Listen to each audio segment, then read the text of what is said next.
विकसित भारत संकल्प यात्रा पहुंची उदयपुरा विधानसभा की ग्राम पंचायत रामपुरा एवं रिछावर। उदयपुरा विधानसभा के तमाम जनप्रतिनिधि रहे। भारतीय जनता पार्टी के लोकप्रिय नेता, देश के यशस्वी प्रधानमंत्री नरेंद्र मोदी जी के आह्वान पर पूरे भारतवर्ष में विकसित भारत संकल्प यात्रा निकाली जा रही है, जिसमें तमाम ग्राम पंचायत स्तर पर शिविर लगाकर लोगों को सरकार के द्वारा चलाई जा रही अनेक जन कल्याणकारी योजनाओं की जानकारी दी जा रही है, जिसमें क्षेत्र के तमाम जनप्रतिनिधि एवं प्रशासन के तमाम अधिकारी उपस्थित रहे एवं लोगों की समस्या का निराकरण करने हेतु इसी के उपलक्ष्य में उदयपुरा विधानसभा की ग्राम पंचायत रामपुरा एवं ग्राम पंचायत रिछावर में विकसित भारत संकल्प यात्रा पहुंची, जिसमें उदयपुरा विधानसभा के तमाम जनप्रतिनिधि उपस्थित रहे। विशेषकर उदयपुरा विधानसभा के नवनिर्वाचित विधायक नरेंद्र शिवाजी पटेल लोगों के बीच पहुंचे और लोगों की गंभीरता पूर्वक समस्याएं सुनी एवं समस्याओं का तत्काल अधिकारियों से निराकरण कराने एवं जिन लोगों का निराकरण नहीं हुआ है उनको आश्वासन दिया जा रहा है कि उनकी समस्याओं को हाल ही में वहीं ग्राम पंचायत रामपुरा सर्वप्रथम संस्कृति पूजा एवं कन्या पूजन के साथ कार्यक्रम की शुरुआत की गई, जिसमें भारतीय जनता पार्टी देवरी मंडल अध्यक्ष अरविंद कुमार दुबे, जिला उपाध्यक्ष प्रतिनिधि धर्मेंद्र राजपूत, महिला बाल विकास सभापति प्रतिनिधि भोपाल सिंह, कपिल लोधी, देवरी नगर अध्यक्ष रविंद्र रघुवंशी, जनपद उपाध्यक्ष रामजी राजपूत, जनपद सदस्य महेश रघुवंशी, देवरी वार्ड नंबर 11 पार्षद अशोक रघुवंशी, ग्राम पंचायत रामपुरा सरपंच कामता जसमन लोधी उपस्थित रहे।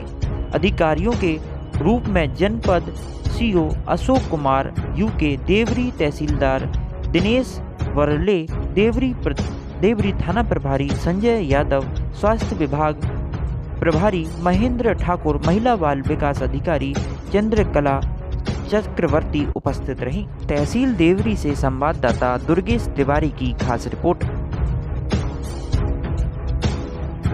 आदरणीय भाई साहब, जो विकसित भारत यात्रा का जो कार्यक्रम संकल्प है, इसका उद्देश्य क्या है लगभग? देखिए, नरेंद्र मोदी का सपना है, संकल्प है कि भारत 2047 तक विकसित राष्ट्र के रूप में स्थापित हो।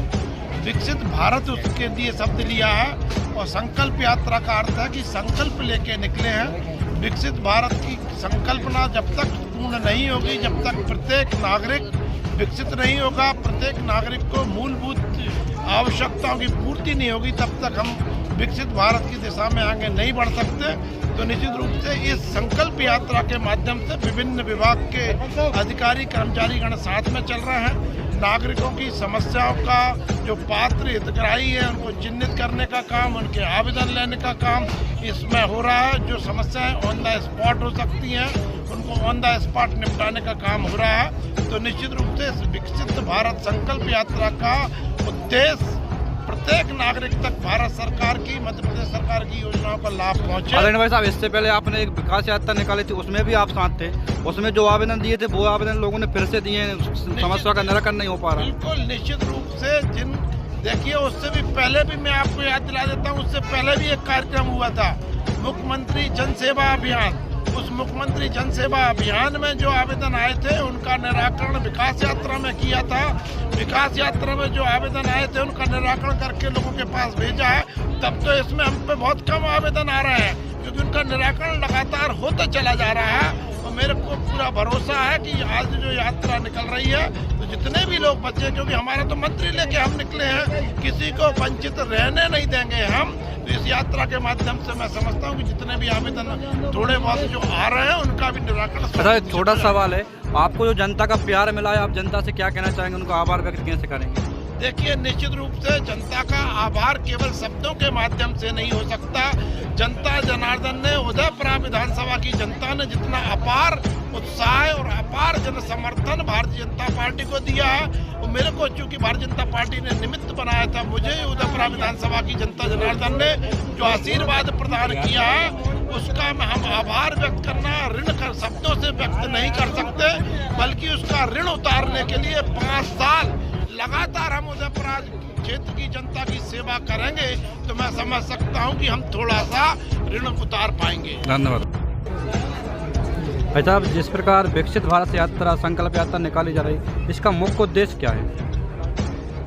आदरणीय माननीय प्रधानमंत्री नरेंद्र मोदी जी का एक सपना है, एक सोच है कि भारत में रहने वाले लगभग 140 करोड़ जो हमारे भारत के वासी हैं, प्रत्येक व्यक्ति को भारत शासन की या प्रदेश में सरकार जो मध्य प्रदेश में भारतीय जनता पार्टी है उसके माध्यम से जो योजनाएं चलाई जा रही हैं वो अंतिम व्यक्ति तक पहुंचे, सबको इसका लाभ मिले।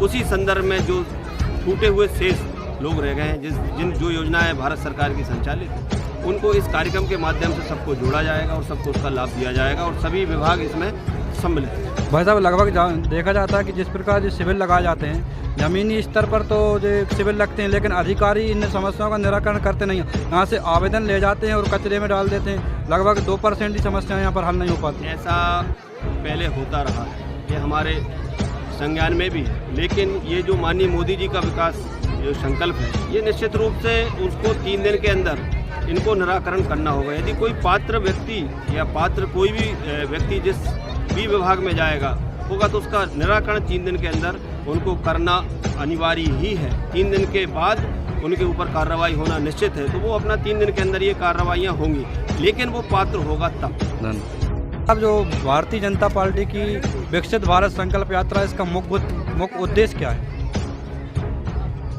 भारत संकल्प यात्रा, विकसित भारत संकल्प यात्रा का मुख्य उद्देश्य हमारे आखिरी तबके के आखिरी व्यक्ति तक सरकार की योजनाओं का लाभ पहुंचाना हमारा मुख्य उद्देश्य है। और अभी जो भारतीय जनता पार्टी माननीय मोदी जी के नेतृत्व में तो सरकार है, उनकी जो मंशा है कि हमारे जो भी मजदूर किसान बंधु हैं उन तक सरकार का जो योजना है उनका 100% लाभ उनको मिलना चाहिए। और उसी के प्रयास में ये शिविरों के माध्यम से इन सारी गवर्नमेंट की जो योजनाएं हैं उनको हितग्राहियों तक लाभ पहुंचाना हमारा। बस अब देखा जाता है जिस प्रकार भारतीय जनता पार्टी ने एक विकास यात्रा भी निकाली थी, उसमें बहुत सारे लोगों की शिकायतें थी, उनका निराकरण अभी तक नहीं हुआ। क्या विकसित भारत संकल्प यात्रा में उनका निराकरण हो पाएगा कि वो भी कचरे में चली जाएंगी? नहीं, ऐसा बिल्कुल नहीं है। इसकी जो भी हमारे पास में आवेदन आते हैं उनकी मॉनिटरिंग होती है और जो भी पात्र हितग्राही रहते हैं उनको 100% लाभ दिया जाता है। ऐसा नहीं है कि उनको कचरे के डिब्बे में डाल दिया। भारतीय जनता पार्टी तो अच्छा कार्य कर रही, लेकिन जो अधिकारी हैं वो उनको सही स्तर पर नहीं कर पाते, ना उनका कोई निराकरण करते, वो कचरे के ढेर में ला के आवेदन को डाल जाते हैं। अधिकारियों की लापरवाही के कारण भारतीय जनता पार्टी को कहीं ना कहीं नुकसान उठाना पड़ता है। ऐसा है कि उसके लिए भी जो शिकायतें मिली थी उनके निराकरण के लिए भी कौन अधिकारी कौन कर्मचारी इसमें शिथिलता बरत रहे हैं उनको भी चिन्हित किया जा रहा है और उन पर भी निश्चित रूप से कार्यवाही की जाएगी। धन्यवाद।